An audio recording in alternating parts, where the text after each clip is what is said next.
హైమమ ఈ దీపావళికి విడుదలైన మూవీ కే ర్యాంప్. ఈ మూవీ ఎలా ఉందో డీప్ గా తెలుసుకోవాలంటే ఈ వీడియో చూడాల్సిందే. ఫస్ట్ ఆఫ్ ఆల్ స్టోరీలోకి వెళ్తే ఒక పెద్ద బిజినెస్ మ్యాన్ అయినటువంటి కృష్ణ అంటే హీరో నాన్నగారు సినిమాలో క్యారెక్టర్ నేమ్ కుమార్ అబ్బవరం. తన కొడుకుకి ఎలాగో పెద్దగా చదువు అవ్వడం లేదని కేరళ ఒక కాలేజ్ లో జాయిన్ చేస్తాడు. ఇక అక్కడ తనకి తొలి చూపులోనే మెర్సీ జాన్ అంటే హీరోయిన్ గారు కాలేజ్ లో కనపడతారు. హీరోకి హీరోయిన్ గారు కాలేజ్ లోనే నొచ్చేస్తారు. అప్పుడు హీరో గారు ఒకటి డిసైడ్ అవుతారు, అంటే కిరణ్ అబ్బవరం గారు. దీనితో లైఫ్ లాంగ్ ఆమెతో ఉంటానని ప్రామిస్ కూడా చేస్తాడు. కానీ అక్కడ నుంచి అసలు సమస్య స్టార్ట్ అవుతుంది. మెర్సీకి ఉన్న ప్రాబ్లం ఏంటి, దాని వల్ల కుమార్ ఎలాంటి ఇబ్బందులు ఎదుర్కొన్నాడు, చివరికి కుమార్ తన నాన్న విషయంలో తెలుసుకుంది ఏంటి, ఆమె సమస్యకి పరిష్కారం చూపించాడా లేదా అనేదే తెలియాలి. అంటే ఈ సినిమాని చూసి తెలుసుకోవాలి. మొత్తం స్టోరీ చెప్పేస్తే ఇంక సినిమాకి ఎవరు వెళ్తారు. ఫస్ట్ ఆఫ్ ఆల్ ఈ మూవీలో ప్లస్ పాయింట్స్ ఏంటో చూద్దాం. కిరణ్ అబ్బవరం గారు ఎలాంటి క్యారెక్టర్ నైనా హ్యాండిల్ చేయగలరు. ఈ మూవీ చూశాక నాకు అనిపించింది అదే. ఈ మూవీ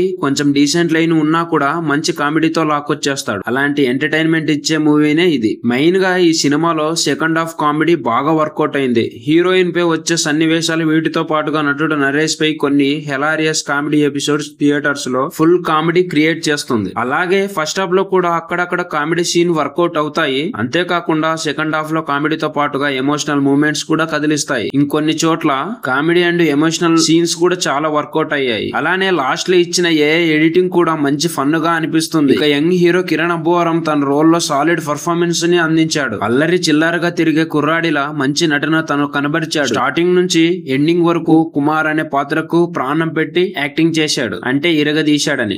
కొన్ని సీన్స్ అయితే తన యాక్టింగ్ ను ప్రూవ్ చేస్తుంది. ఇక హీరోయిన్ యుక్తి తేరజకి ఈ సినిమాలో మంచి రోల్ దక్కిందని చెప్పవచ్చు. ఒక డిజార్డర్ ఉన్న అమ్మాయిగా మంచి నటన ఆమె కనబరిచింది. ఆమె నటన కొత్తగా అనిపిస్తుంది. ఇక నటుడు నరేష్ రోల్ సినిమాలో మరో హైలైట్ అని చెప్పాలి. తనపై కామెడీ ట్రాక్స్ బాగున్నాయి. అలాగే ఎమోషనల్ పార్ట్ కూడా బాగుంది. ఇక తనతో పాటు సాయి కుమార్ కి డీసెంట్ రోల్ పడింది. తన పాత్ర తాలూకా ఇంపార్టెన్స్ బాగుంది. ఇక వీరితో పాటుగా కిరణ్ అబ్బవరం కి ఫ్రెండ్ గా కనిపించిన నటుడు మురళీధర్ గౌడ్ తమ పాత్రలో మెప్పించారు. వెన్నెల కిషోర్ కూడా ఉన్న కొంచెంసేపు అయినా మంచి ఫన్ క్రియేట్ చేసి వెళ్లారు. ఇక ఈ మూవీలో నాకు అనిపించిన మైనస్ పాయింట్స్ ఏంటంటే ఈ సినిమాలో కొంచెం డిసప్పాయింట్ చేసే అంశం ఏదంటే ఫస్ట్ హాఫ్ అనే చెప్పాలి. ఫస్ట్ హాఫ్ లో మరి ఎక్కువగా ఎంగేజ్ చేసే అంశాలు లేవు. ఓకే, అక్కడక్కడ కామెడీ సీన్స్ పర్వాలేదు అనిపిస్తాయి. కానీ కథానం అలా బిలో యావరేజ్ లో అనిపిస్తుంది. అంతేకాకుండా అక్కడక్కడ కథానం రొటీన్ గా సాగుతుంది. ఇక హీరోయిన్ రోల్ బాగానే ఉంది, కానీ ఇంకొంచెం డీటెయిల్ ని పాటించాల్సింది. కమెడియన్ ఆలీ, శ్రీనివాస్ రెడ్డి లాంటి నటులను ఇంకా బాగా వాడుకుంటే బాగుండు అనిపించేది. ఇక టెక్నికల్ ఆస్పెక్ట్స్ గురించి చూస్తే ఈ సినిమాలో నిర్మాత రాజేష్ దండా నిర్మాణ విలువలు బాగున్నాయి. నీట్ సెటప్ తో సినిమా ప్లాన్ చేసుకున్నారు. ఇక సంగీత దర్శకుడు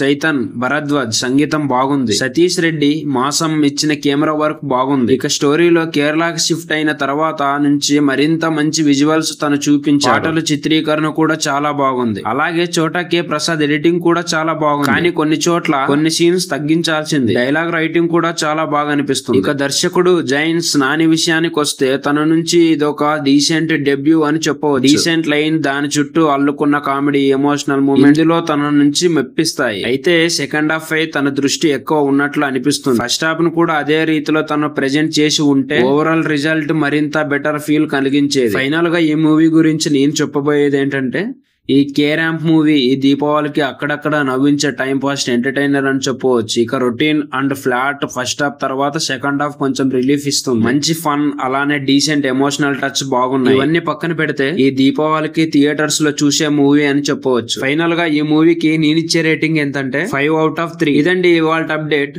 ప్లీజ్ సబ్స్క్రైబ్ మై ఛానల్. అలానే బెల్ ఐకాన్ కూడా ఆన్ లో ఉంచుకోండి. జై హింద్, జై భారత్.